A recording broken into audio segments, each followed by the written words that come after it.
All right, Chris Merrill, Joe Huizenga, Chris and Joe Show, KTAR News, and the Surgeon General wants to change your internet. In an op-ed in the New York Times, Dr. Vivek Murthy writes, a Surgeon General's warning label, which requires congressional action, would regularly remind parents and adolescents that social media has not been proved safe. He says that similar labels that were put on tobacco products help dramatically reduce their usage.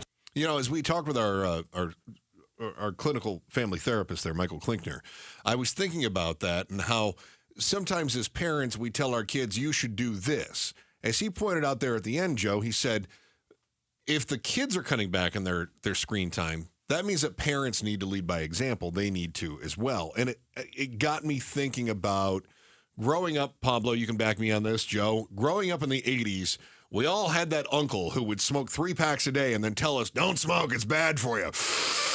Right? I actually didn't have that. It's uncle. A little of course you didn't. But I know what you're saying. I know. He's just a bit killer, isn't he? Yeah. Just a bit killer. Well, do you want me to lie? Yes. I'm not going to lie. The last thing we would expect from you is a lie, right? That's right. Okay, good. Make sure you're listening at 3:30 today. Yeah.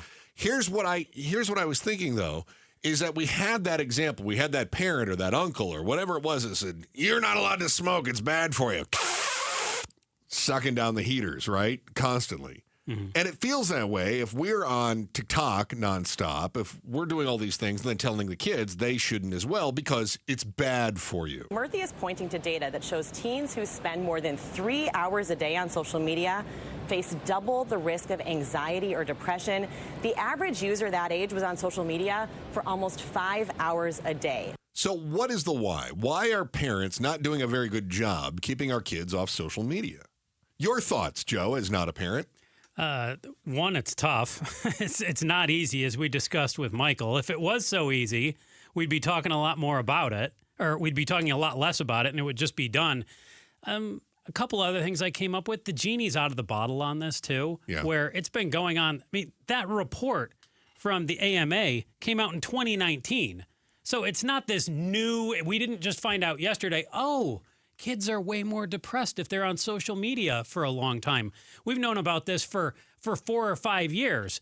But whether it's a cell phone, a tablet, a computer, a friend's computer, your kid's going to find a screen and they're going to be on social media if they want to. So it's really tough for mom and dad.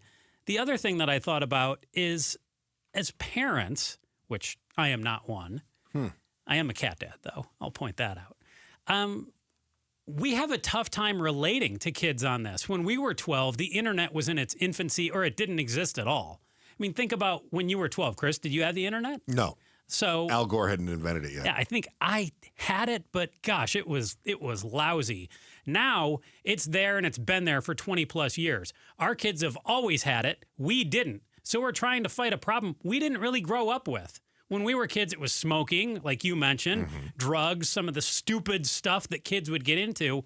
But all of those things have been around for decades, so our parents had a better handle on them. Social media, new problem, and because we didn't deal with it, we don't know what to do about it yet. So now we're coming up with, let's slap a warning label on it. So if we didn't have a problem with it, it's tough for us to conceptualize our kids having a problem with it. Yeah, I agree with some of what you're saying. I do. I think a lot of parents, though, of teenagers are probably in their, mid to late 30s at this point. For many of them, they did come up through the evolution of social media, but it wasn't on their phones. I think that makes a big difference. I'll agree with you on that. I don't know. So if you're 30 now, and let's say you had a kid 10 years ago, so you had a kid at 20. So, but even if you're 35, and you had a kid 10 years ago, that's 25. That's a pretty normal time to start having kids, So I'm trying right? to think of, would you have had, I think I first had Twitter in like 2008. Yeah, I think MySpace was probably the first one, about 07, right? That sort of thing. So, but still, 07 was 17 years ago. So if you're 35, you had social media when you were 18. Yeah. Right? Okay, so they've seen it. They have. I think that's a little different than 12, though, too. I do. As a parent, I think it's tough. And as much as this is a new problem, I don't think that the problem with parents not being on their kids about stuff is not a new problem. No, I think not at all. As you pointed out, I think this is what it comes back to. Parenting is hard. It's just difficult. There's certain fights that you want to have. It's worth that fight. I'm not going to let my kids go to a drinking party at their friend's house in Gilbert. If you even know about that. I'm not going to let them do that. I'm not going to host a drinking party with my kids because I'm not going to. I will have that fight. But as far as, okay, put your phone down. Okay, put your phone down. Okay, put your phone down. Okay, put your phone down. I think that there's just some fights that we don't want to tackle. Mm-hmm. Now, these are excuses, though.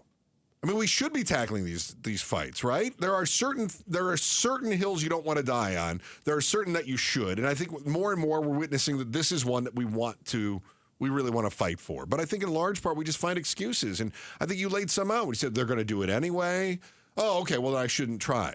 Does it take your kid having a problem, too, depression, bullying, things like that, before you do speak up and say something? I was a teenager. I raised 3 teenagers, and the truth is you don't always know when they have a problem. And as a teenager, I didn't want my parents to know if I was having a problem. And I know that my kids didn't want us to know if they were having a problem. Yeah, so if your kid's on the phone all the dang time and you feel like, things are okay, in some ways the phone, the computer, whatever, can kind of become like a babysitter in a way too. Absolutely. Absolutely. Thanks for watching The Chris and Joe Show. Click to see more from Chris and Joe and tap the button in the middle to subscribe to KTAR News.